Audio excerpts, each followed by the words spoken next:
There is a story that lives inside every thought. It tells you who you are, what is safe, what is love, what is possible, and what is not. And without realizing it, we start believing the story more than we believe life itself. We begin to move inside its rhythm, every emotion becoming a response to the words we once whispered to ourselves without even knowing we did.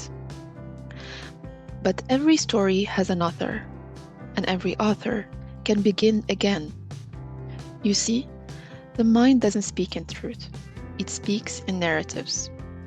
And those narratives are born from moments that once made sense to the version of you that was just trying to survive. So when your thoughts tell you you're not enough, or that love always leaves, or that peace is for other people, remember, that's not wisdom speaking. That's memory. That's self-protection dressed as logic. And yet, when you begin to listen beyond the words, something softer begins to form. A different kind of voice. The one that doesn't demand to be right, only to be real. You start to see that when the story changes, the emotion follows. That peace was never found by controlling what you feel, but by changing the meaning you give to what you feel. A new thought begins like a spark in the dark, small, uncertain, but it carries a new possibility. And that possibility creates a new emotion. And that emotion becomes a new experience of life. This is how healing happens. Not by rewriting the past, but by giving the past a gentle narrator. You learn to say, I felt pain, but it also taught me presence. I lost, but I also learned to let go.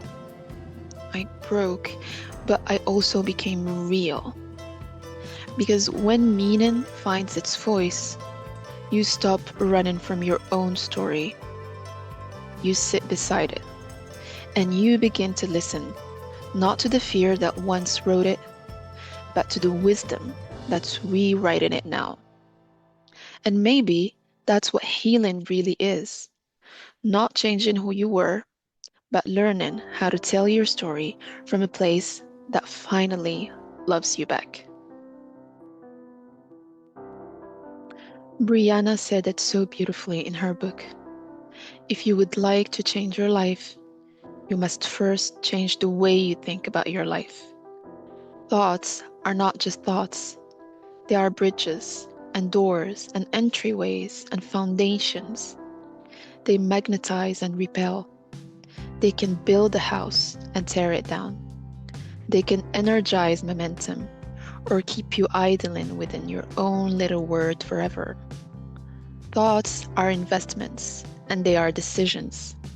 The mind will generate an endless series of options, some inspiring and others terrifying. And so you must choose.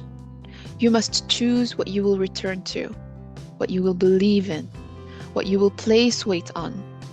Because thoughts create feeling, and feeling creates desire, and desire creates action, and action creates reward, and reward creates more desire. And before you know it, a thought became the torch that led you down the path that is your life. If you would like to change your life, you must first change the way you think about your life. There was never another way.